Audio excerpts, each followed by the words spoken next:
my generation, our problem was hubris. I'm a genius. My idea is amazing. Elon needs to hear about this. Like, call Jeff Bezos, get him on the phone.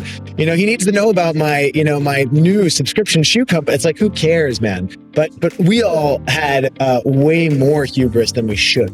I'd say the problem facing today's generation, as you mentioned, there's a great book called The Anxious Generation by Jonathan Haidt. A lot of it is imposter syndrome and anxiety, right? I think that just know that the hidden truth of the world is that this is all things that were made by people and can be remade just as easily. And there are the 0.01% of exceptional freak show geniuses. Like, I'm sure 5 of my brains fit in George Church's brain or Elon's brain or Peter Thiel's or whatever, right? But the vast majority of people who have built all the things that you touch and use are a couple of IQ points away from you. It's not like they're or the same. And plenty of people who are not, brainiacs have been the ones that have executed and operated and made these things truly happen all around the world. Welcome to the Going Big podcast. I'm your host, Kevin Gentry, and this is the place where we celebrate bold moves and big ideas. Each week, I sit down with inspiring leaders, entrepreneurs, and change makers who are making a significant impact in their careers and in their communities. Whether you're looking to level up your leadership, pursue your passion, or just get inspired to take your next big leap, this is where those stories come to life. Now, if you're listening on iTunes, YouTube, or anywhere else you tune into podcasts, be sure to hit that subscribe button so you'll never miss an episode. Now, let's dive in to what it means to truly go big. Well, ladies and gentlemen, welcome. I am really pleased to have Jeff Rosenthal as my guest today on the Going Big podcast because he really exemplifies going big, and you'll see that very quickly in this conversation. Jeff Rosenthal, together with 3 others in 2008, with no event experience, took on building a global events company that has become renowned for its breadth and magnitude. It's called Summit. You may be familiar with it. It is a community where people exchange, big thinkers, creators come together, exchange ideas and insights about the world and the future. It's amazing. So that in and of itself is significant. Then he and his buddies wrote this phenomenal book, Make No Small Plans, which in and of itself has become really a guidebook for people who are looking for visionary approaches to tackling new innovations. It's been a big inspiration for me personally, has been for the Going Big podcast and for my company, 10X Strategies. That's why I've wanted to have Jeff on this episode for a while. And then after having done this, Jeff, with his friends, bought and built Powder Mountain, which is the biggest ski community in the United States, but it's more than just a mountain. It also is a community of people coming together to learn and discuss and think about problems in a different way, really building community. That's something we want to talk about. And now recently, he just started an investment firm, CIV. It's his newest venture, which is focused on investing at the intersection of technology and critical industries. We've got a lot to talk about. Jeff, I'm really pleased to have you here. But first, out of the blocks, what made you all decide to call this book Make No Small Plans? And what does that title mean to you personally? Yep. Wonderful. Kevin, thank you for having me on the podcast. Great to see you. Make No Small Plans is actually a misquote of the wonderful Daniel Burnham quote, Make No Little Plans. And what's great about misquoting people is then you are the original. And so Make No Small Plans, the first time we used that line was the first time we chartered an ocean liner back in 2011 for one of the events we hosted called Summit at Sea. We always would be like, okay, what's a big enough idea to actually excite people who are much more senior, experienced, successful, and interesting than us? And we'd say like, let's rent out the JW Marriott. No, that's not worth it. Like, everybody's busy until they're dead, particularly at a certain level. And we would go through this process of like, what's crazy enough, but actually achievable. And so we were like, could you charter an ocean liner? I think we were 25 years old, maybe 26. And when everyone showed up in Miami for that event, and you were on the highway going out to the to where all the boats were, we had unfurled this giant, I think it was 100 by 100 foot flag basically that said "Make no small plans" on the side of the boat. And for us, yeah, I just always felt like, you live one time. You want to get the best people around you. You have to be focused on things where your reach exceeds your grasp. Like otherwise, it's just not going to create the excitement and the enthusiasm that's required to recruit, a community around you to do things that haven't been done before. Well, thanks for the reference to Daniel Burnham. That quote has always been an inspiration to me. As folks know, he was the tremendous architect of the 19th century, really, with rebuilding the city of Chicago. But that quote, "Make no little plans; they have no ability to stir men's souls, and otherwise will fail," or something along those lines. It's there on a plaque if you walk into Union Station in Washington, D.C. So it's great that you captured the essence of that. And there's so much, again, to talk about this. Jeff, you and I met a couple of years ago, different conferences. I remember conversations with you, and I didn't even know really what you were doing until after one of those conversations, I stumbled upon the book. And it was the title that caught my attention. And I started looking through it and saw that you were one of the co-authors, which obviously caught my attention all the more. So, I gotta say that the idea of stepping out boldly beyond your wildest dreams has a tremendous ability to capture people's imagination, but it's risky, and most people are unwilling to take those risks. And you all went big so early on. If you could walk us through a little bit about how this came together. My understanding is, you were a college student in Washington, D.C. You were known for being able to put together some parties on campus, but you were a key contributor in this group, the four of you all, to go big. Just tell us a little bit about the early days. Yeah, absolutely. So in college, I played soccer at American University. I threw parties. I worked in Congress. I worked for the Rules Committee. I was professional staff and floor staff for the Rules Committee in the House of Representatives. I had little clothing companies and startups, and I was just an entrepreneur before I really even knew what the word meant, honestly. My partner in my party business was a guy named Brett Leap, who went to GW, and he and I, along with our other co-founders, started Summit together.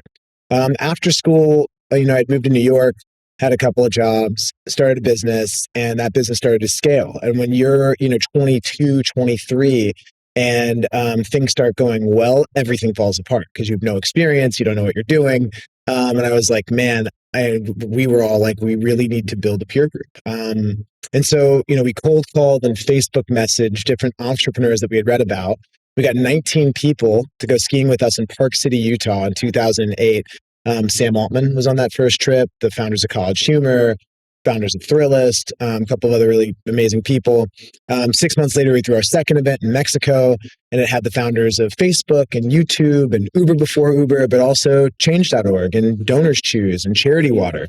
And so those first two events, we literally put on our credit cards. And our third event was at the White House a month after the Obama administration took office. So we went from this little tiny nugget of an idea to, hosting events on behalf of the administration in like 300 days. And so it was a very exponential curve. And funny enough, at that event, Tony Hsieh, who actually has since passed away, but he was the founder of Zappos. He wrote a great book called Delivering Happiness. He pulled us aside after that event and he said, hey guys, are there people here who, if they didn't have their personal and professional success, you wouldn't have them to your parents' house for dinner? And we were like, yeah, of course. There's some people here that like, we don't want to have to our parents' house for dinner. But that's not what we were tasked with. We were told to bring the, best and brightest founders in America. And he's like, yeah, well, they can't come anymore. Because when you're building a community, culture is the most important thing. And if people don't fit that culture, you're ultimately not going to go anywhere. And until that moment, we didn't realize we were building a community. And that night, we literally didn't sleep and just kept thinking about that. And we came up with our criteria. One, are these people innovators in their field, regardless of the discipline? And two, are they just kind, open-minded people that, regardless of their professional success, we would be, thrilled to introduce them to our folks. And then, our conferences got more and more sophisticated, and, we hosted incredible people. We started chartering ocean liners. We started bringing in music and art and food. And now that's pretty, standard. I think at the time it hadn't really been done before, leading to in 2013 at 28 years old, buying the largest ski resort in the United States, very much inspired by this idea of, having foundation, having roots, having a physical home, for this idea or this community that otherwise would be ephemeral. Well, okay. So I think this begs a number of questions, because people who are listening, it's like, hey, wait, that is a lot of stuff that happened very quickly. And so how do you go from your early 20s just having this kind of concept, but you truly want to go big? Because you'll even if you just had 19 people at the first meeting, you had some real players, and maybe they weren't as big of players then as they are now, but they certainly were on a track. I mean, how did just some of this happen initially conceptually? Did you say, hey, look, we want to go big? And I do want to come back to the question about building a community through having the right culture. But before we get there, did you initially say, let's go big? How do you even begin to establish that vision? Well, I don't think we didn't have a strategy. This was, we would say, gardening, not architecture. It wasn't as though we had a strategic plan that we executed on against that ultimately led to us buying Powder Mountain. This was very much like we would reevaluate what we should do next after every event that we would host. It was a revolution, not an evolution. It changed the trajectory almost completely based on the people who we got to come to these experiences and the quality of experience that they had. And that would lead to their willingness to build and partner with us on a go-forward basis. So no, we weren't like, hey, let's go big. But I do think it was part of our culture from the very beginning. Like we had ambition, certainly, but we were having so much fun. There's this great enthusiasm. The root of enthusiasm in theos in Latin means with God. And if it's fun for me and it's work for you, I'm going to run circles around you, and vice versa. So, I think that foundationally, what enabled us going big was partnership. We would sit around the phone, cold calling people, more or less, or getting on the phone with these folks who didn't really want to spend time with us, and ultimately would leave them convinced that they should actually spend money to come to our gatherings. And that really came from sitting with my co-founders and us hearing each other articulate, our vision for what this thing would become. We also all lived together. And then we did that for almost 5 years, not just the founders, but the first 20 employees. So it was 4, and then it was 6, and then it was 10, and then it was 20. We would move the whole company to a new city or place every 4 to 6 weeks. And then once at scale, 4 to 6 months, leading until we ultimately moved to Utah and bought Powder Mountain. But that meant that at lunch we were ideating, at the gym we were talking about things that we might be able to do. It was just this constant creative process. And so I think that was the conditions that led to us having the ability to shoot for the stars. And when you do that, you ultimately land on the moon. You might not achieve all the crazy things that you're attempting, but you're certainly going to get somewhere special. All right. Well, 2 questions related to that. Talk a little bit more about partnership. There were 4 of you. Partnership is often defined in this way, about shared values and shared objectives. But what was necessary in terms of synergy or common principles or foundation in order for you all to work together so productively? I think first and foremost is character and integrity. Friendship is fragile. And in my opinion, along with family, the most special thing that you're going to experience in life, right? There's 9 billion people on the planet. There's, if you're lucky, a few that deeply care about you. And I think that foundationally, if you do not share character and integrity and values with the people you're building with, you are doomed. Every single time I've ever worked with anybody in my career where I've been like, well, I don't know that I align on these things, but think about all the value they'll create for us. It never works out. That's the first and most important thing. There's no greater building block than trust. And this is built in drops and lost in buckets. And so I was very lucky to get to partner with guys that I was very aligned with. In terms of vision, it's interesting, like I think now I'm 40, I've been in business for 20 years, we'll run a process with stakeholders where we'll say, okay, what is your vision? Not the company vision, your vision for what we're going to do. And then we'll go to the next person and say, all right, great, what's your vision?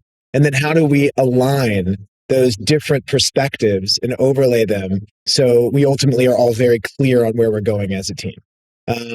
I think that we had the luxury of doing that just in dialogue.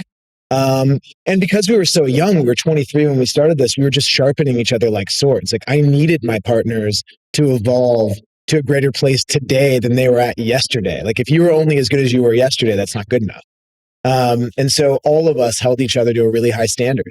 I grew up playing team sports and, was a competitive athlete growing up. And I think that gave me this, addiction to championship ball clubs. Like I don't know of a better feeling than like that feeling of coming together with a group of people and achieving something that was once beyond your reach. And so there was always a culture of exceptionalism and an expectation of performance. And so while we were all friends and we all worked together, people say don't work with your friends. I've only worked with my friends, but there is, a responsibility that you take in those situations to deliver and to step up and to be there. Certainly there'll be times where, you're not at your best or that you need a break. And that's where it's, imperative that you have partners that can carry that weight on your behalf and vice versa when they can't, perform. But yeah, those were, I think, many of the things that really enabled us early on. Wow. What was that line again? Reputation is gained in drops and lost in buckets? Yeah. You build it in drops and you lose it in buckets. Wow. Well said. All right. Well, related to that, several episodes ago of the Going Big podcast, I had Will Guidara, who had the vision for building 11 Madison Park into the greatest restaurant in the world, this concept of unreasonable hospitality. And he often goes back to a quote from his father that said, if you knew you couldn't fail, what would you do? How bound were you all by any concept of risk or failure, or were you at a state? I mean, yes, you put everything on your credit card. I mean, but tell us a little bit more about this sort of risk-taking attitude. Our reaction to imposter syndrome was to mess with people. And so instead of being like, oh man, I don't know if I can be in this room. Everybody's so successful. They're so talented. Like, how do I deserve to be here? They're going to know that I'm, a novice, and that sort of thought pattern, which can be really crippling, right? It makes it very, very difficult. Our motion when we would feel that was to just literally mess with those people. And so we would just talk shit and they would have fun. And so it wasn't about, like, the professional relationship first in those interactions. It was like, at a minimum, this is going to be their favorite interaction of the week, right? Like if we can achieve that, then there's likely a door that's open for us, on an ongoing basis. And so, I think that was extremely empowering. Wow. In terms of like, if you knew you couldn't fail, like we didn't think about failure at all. We didn't have anything. Why would we care? Like we had no reputation. We had no money. We had thrown a couple of cool events. Who cares? Like let's try. And in the worst case, it's not like the people that love us would love us any more or less based on the success or failure of our venture.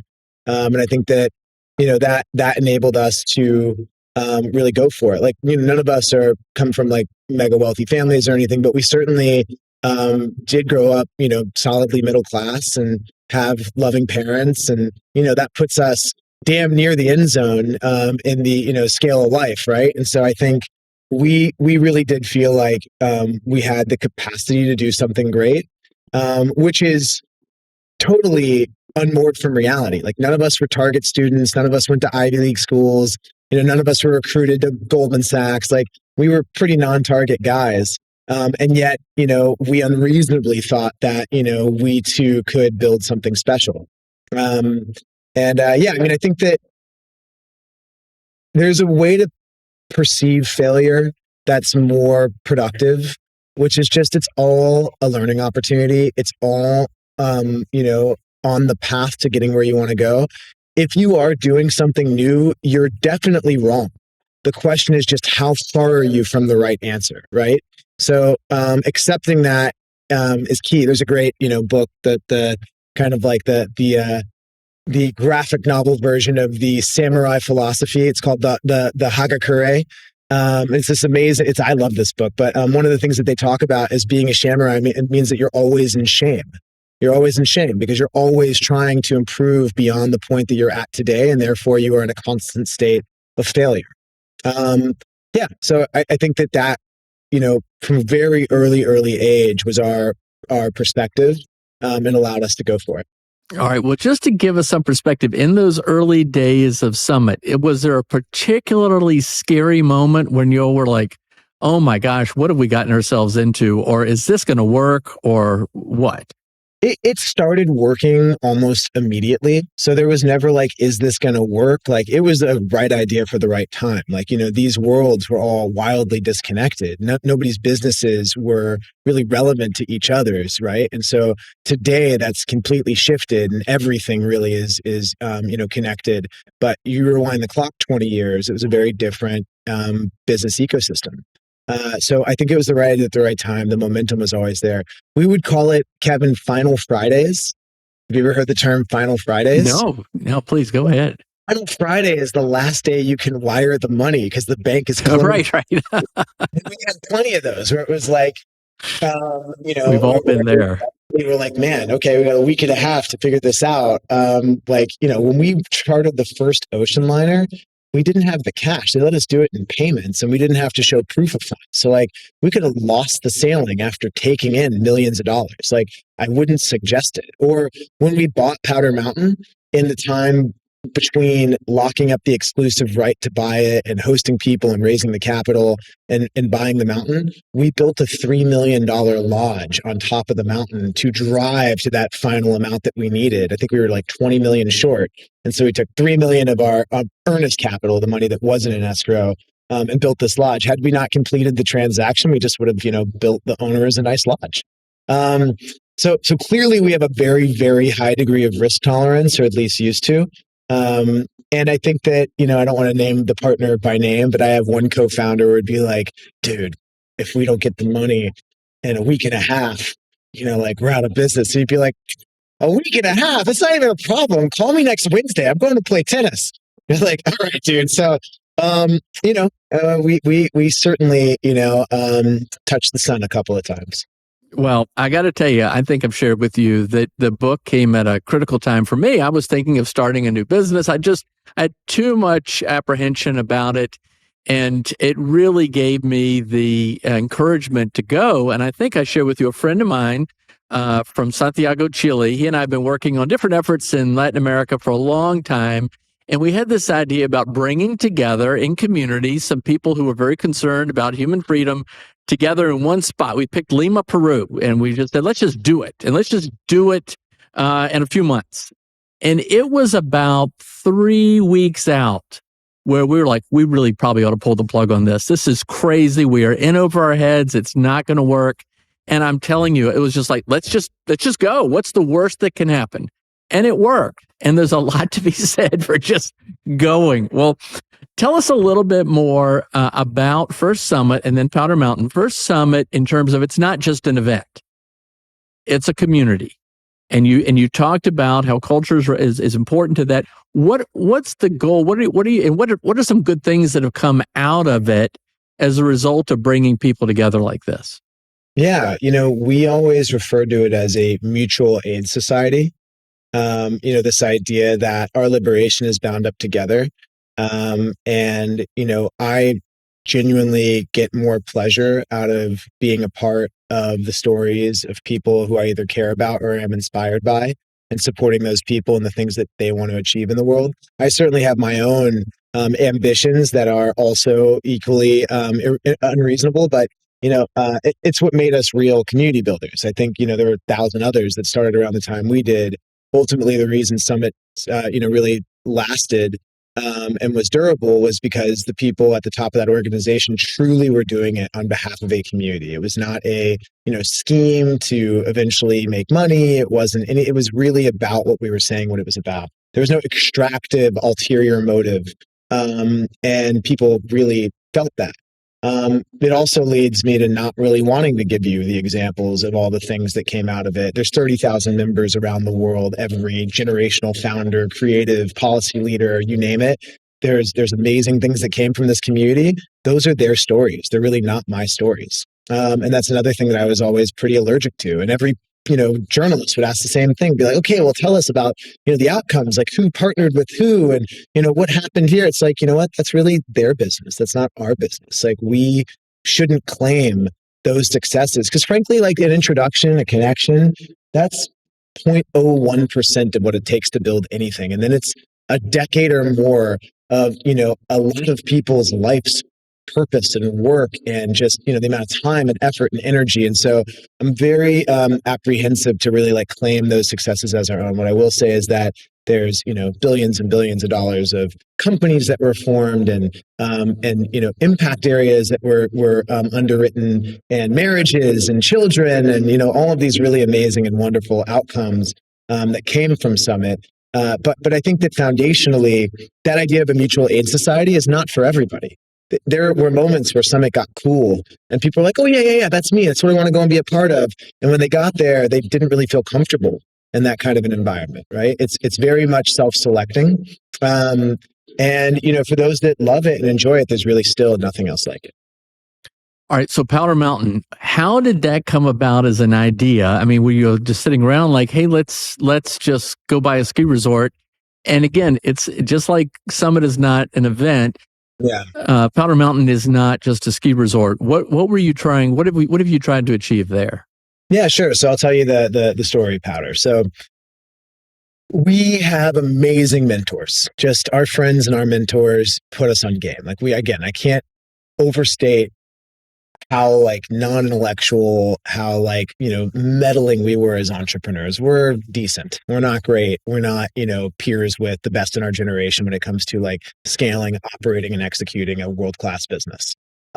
But, with the friends and the mentors and the people that we had gathered around us, we really had amazing references. And so Summit's rolling and people are like, man, you really got to learn about Black Mountain College. You got to learn about the Bauhaus. It was a physical building, a place in Austria.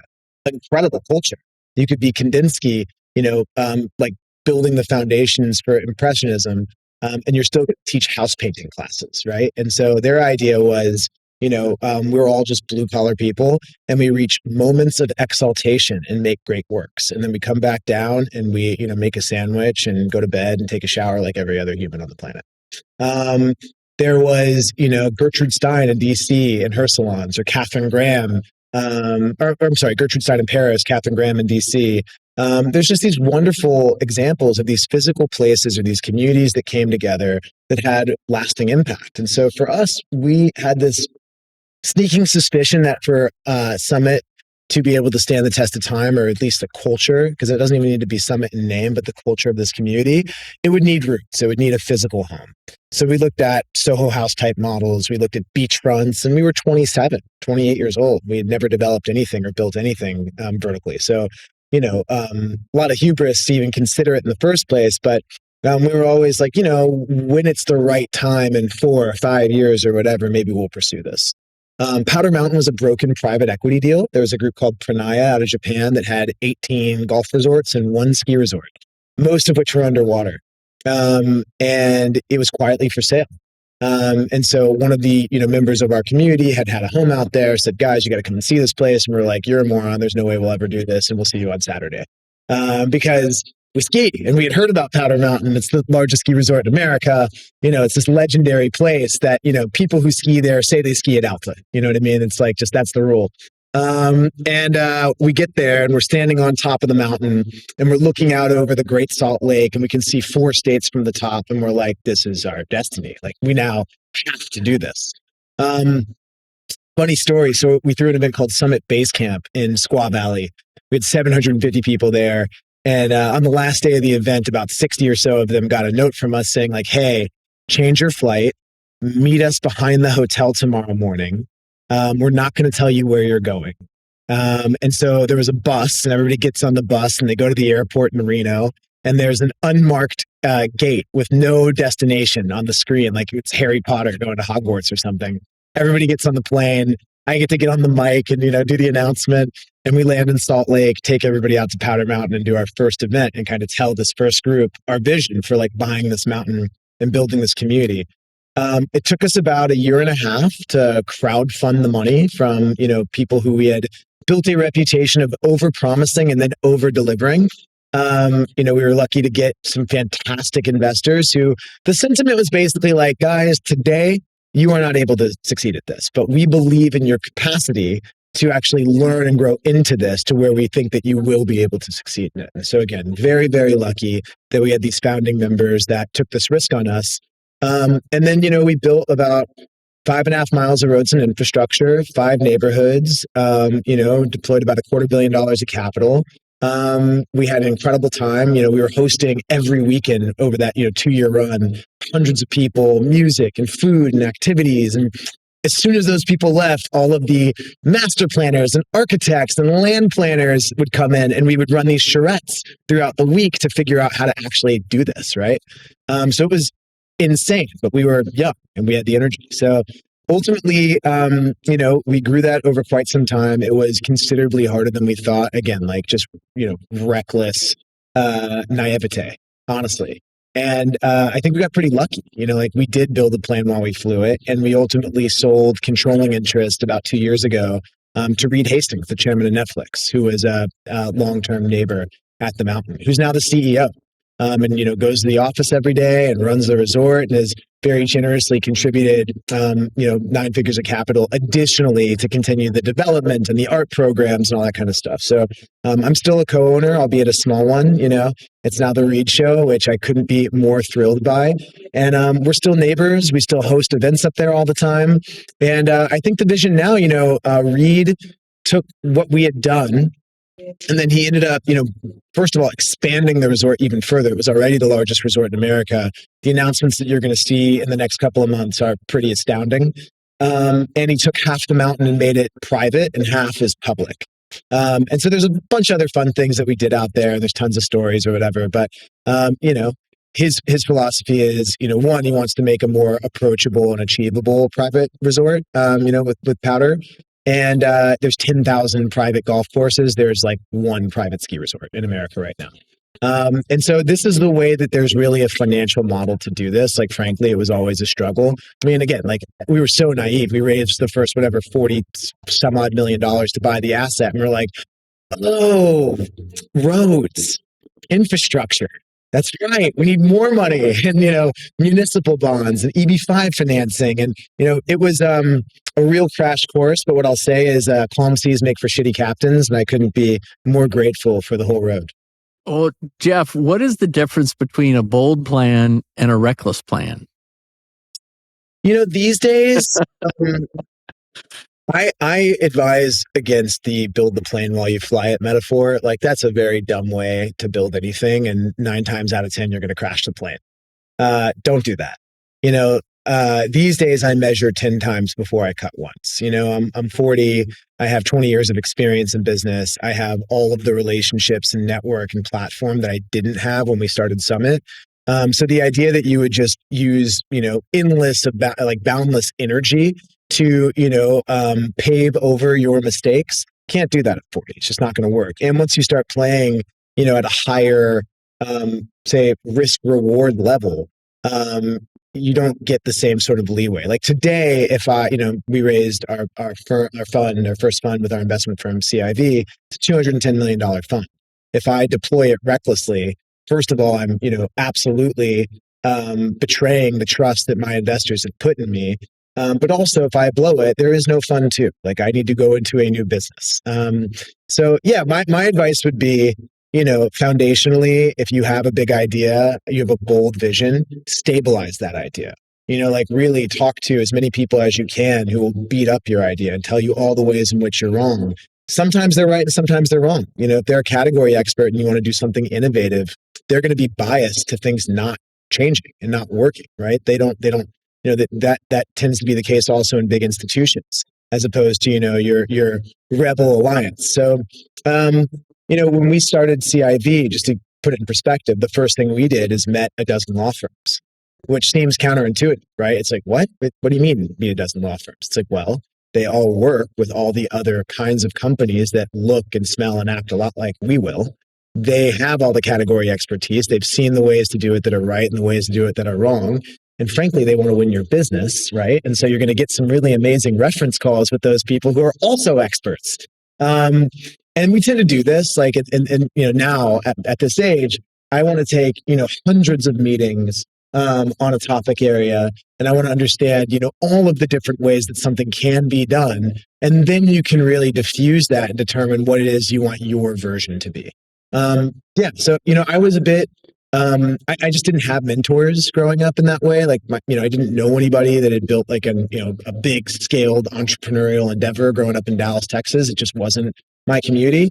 So I didn't pursue mentors. I pursued peers. I went this way, not vertical, with something, right? And so, that doesn't really help you, miss the, say, hardest won lessons, when we were all kind of learning them together.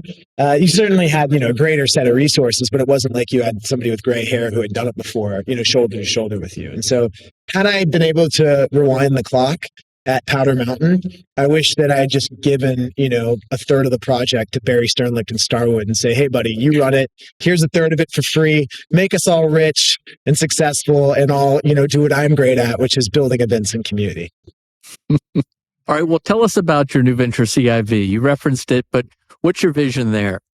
Yeah, I am in this really incredibly lucky place where my previous ventures were successful. I've built this amazing community of people. I have I have kids. I've had a successful outcome in a business, and so my back's not really against the wall as it once was. And I had this luxury of thinking, okay, I'm 40.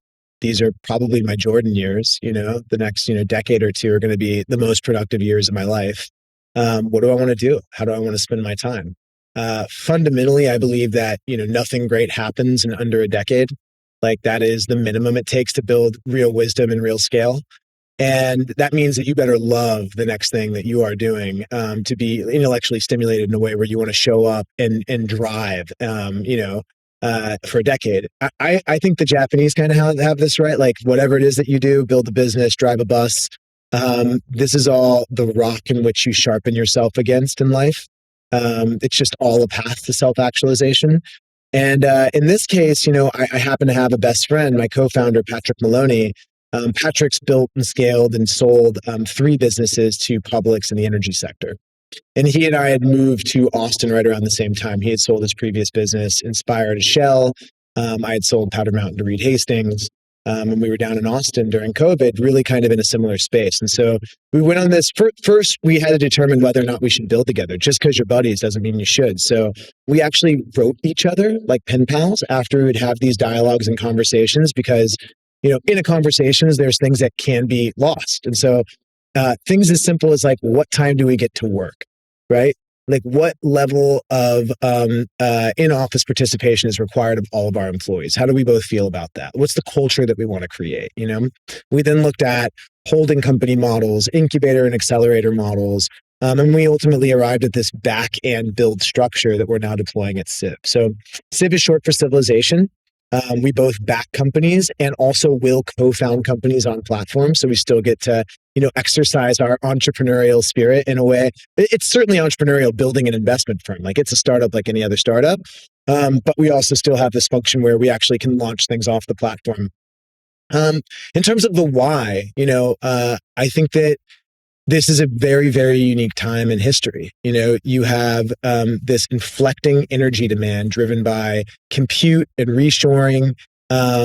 You essentially have these multi-decade megatrends all coalescing at the same time. So first and foremost, AI and compute. You have both the immense power needs behind it. You have the whole digital infrastructure vertical. And then you also have how AI will truly transform every single aspect of society and business.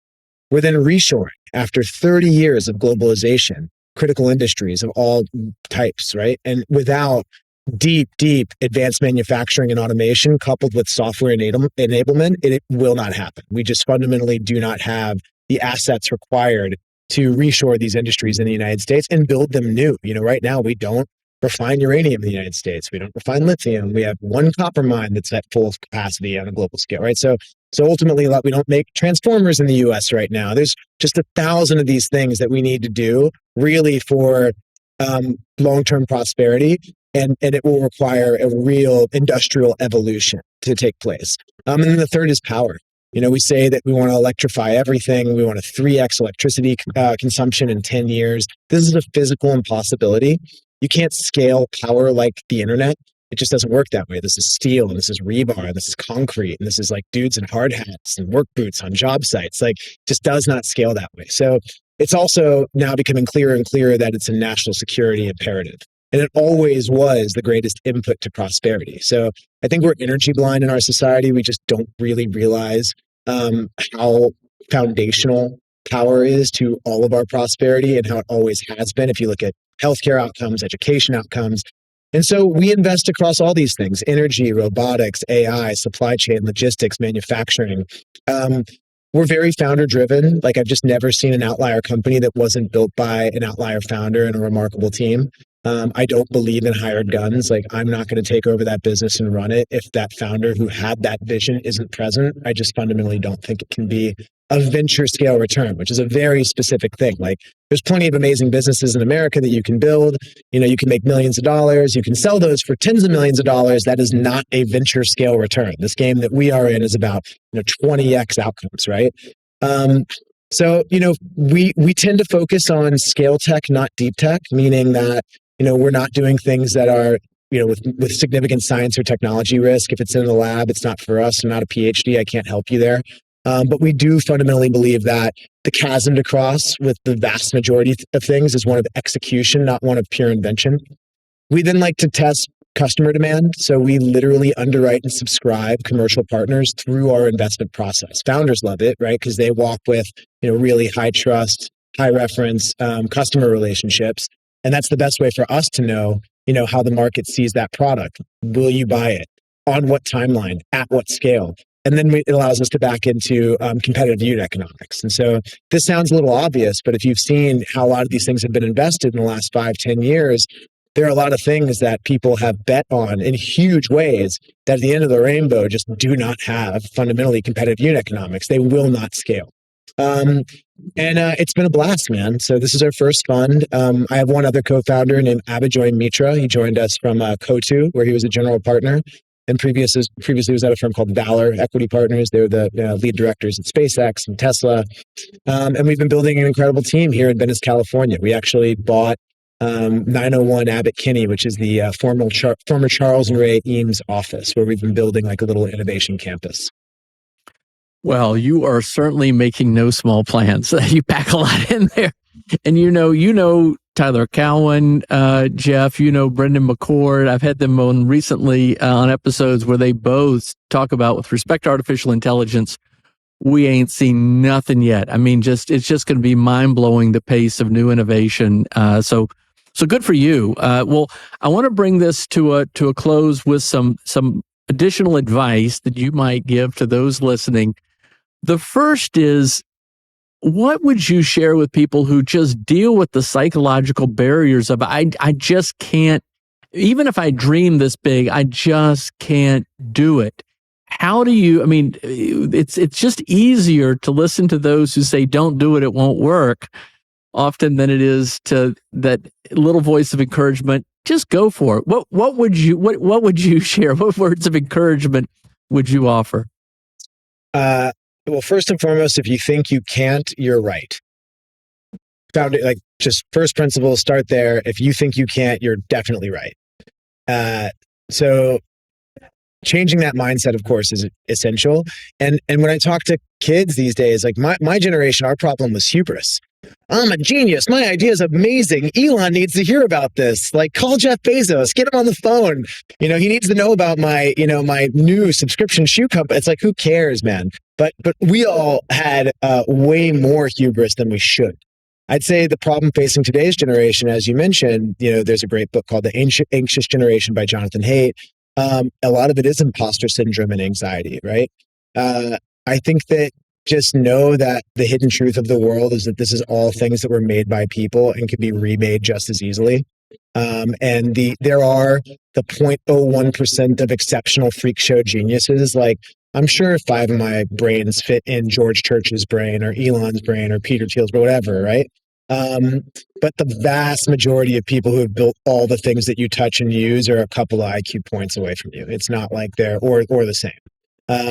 And plenty of people who are not, brainiacs have been the ones that have executed and operated and made these things truly happen all around the world.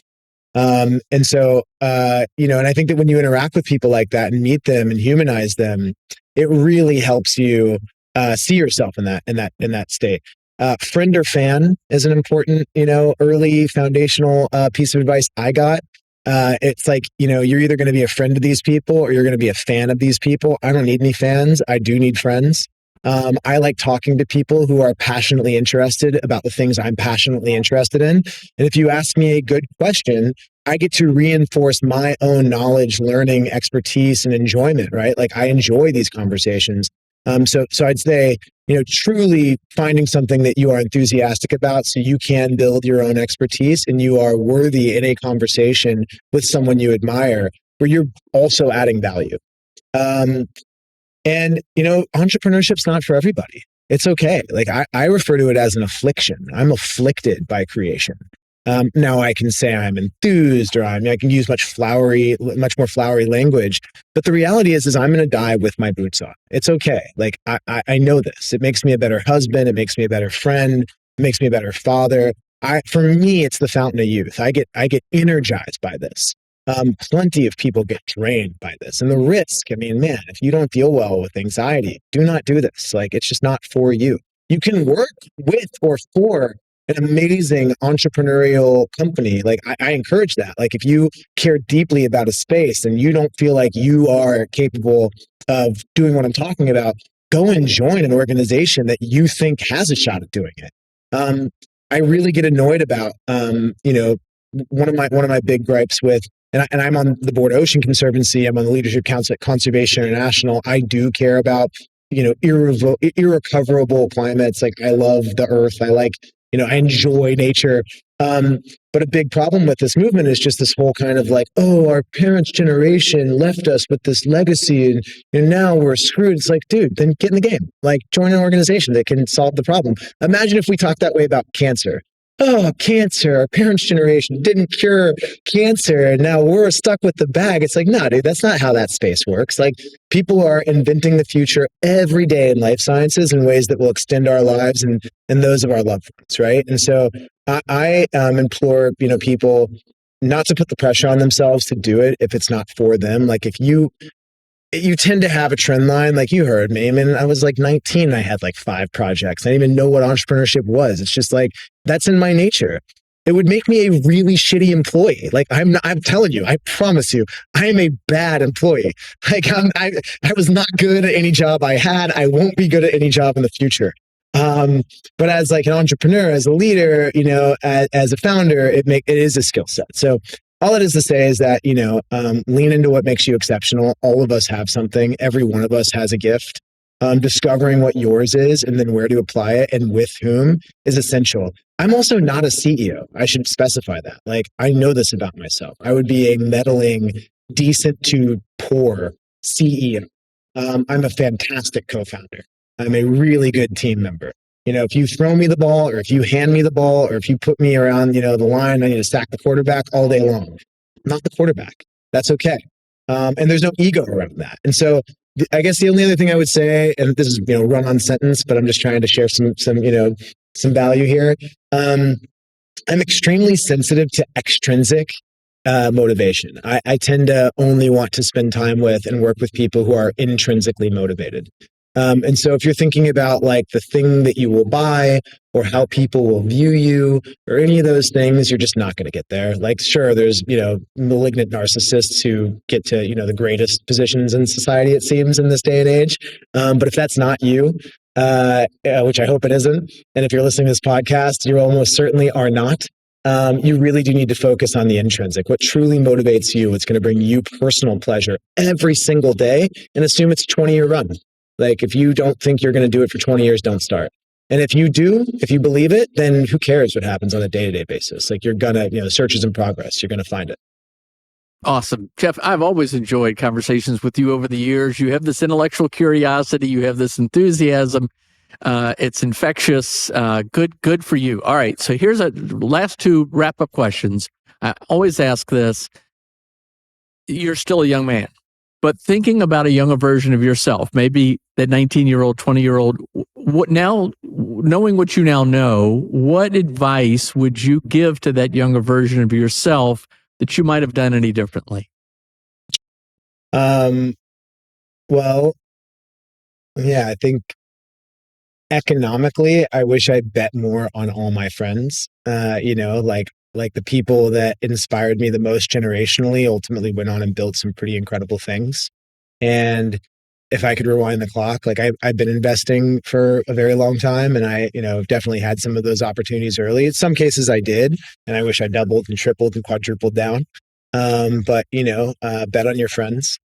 And I wouldn't really change a thing, man. I mean, I don't know what kind of advice me today. I mean, you got to remember, like at 19, I was still like a jock. I was still, hustler.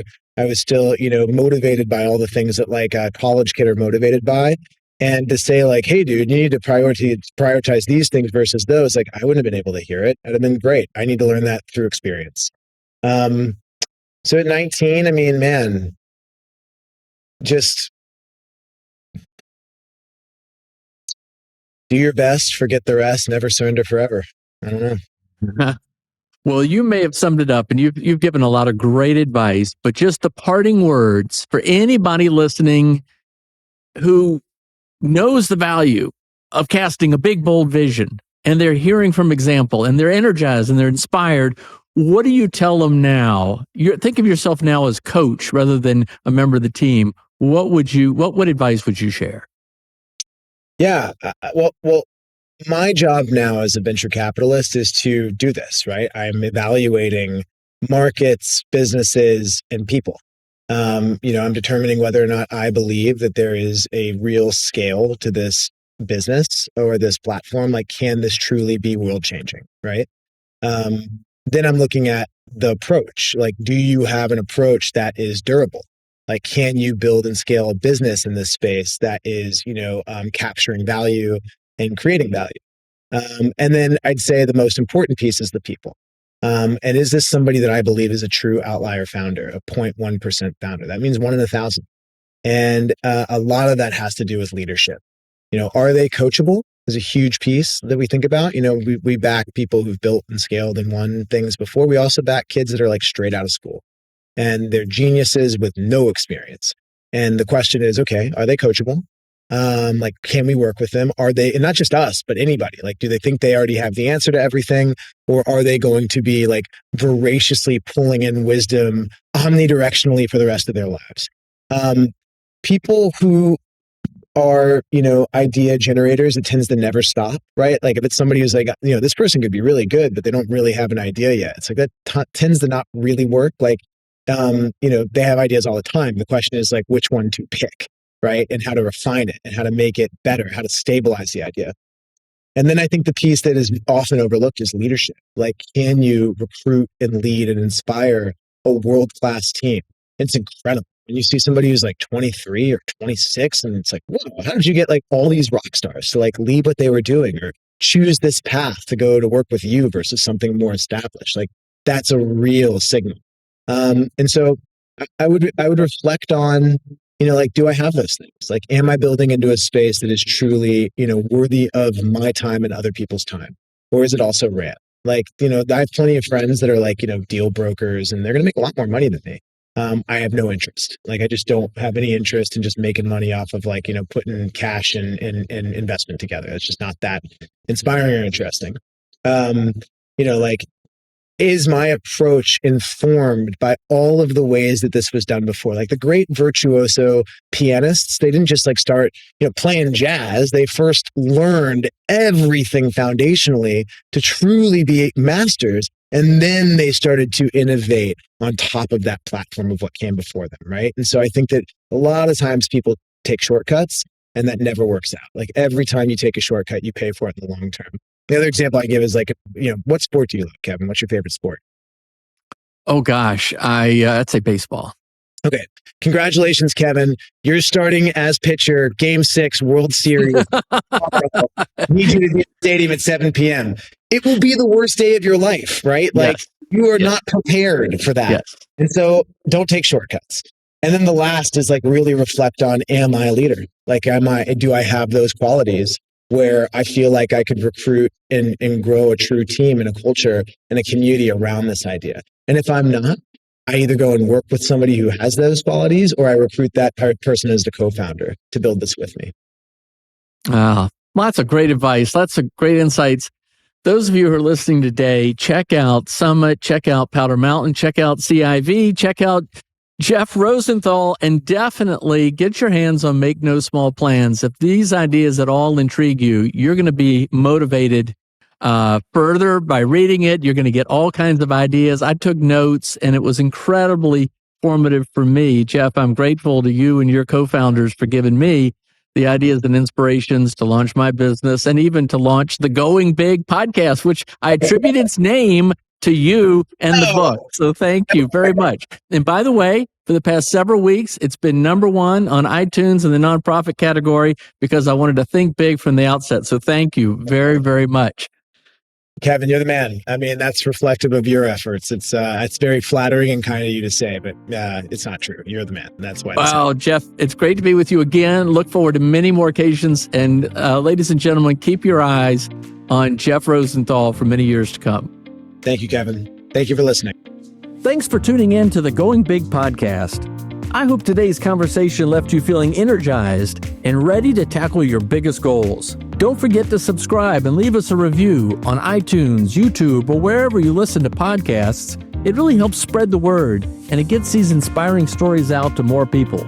You can also find more content, resources, and updates at our website, goingbigpodcast.com. Remember, the only limits are the ones you don't challenge, the limits that you impose on yourself. Keep pushing, keep growing, and above all, keep going big. See you next time on the Going Big podcast.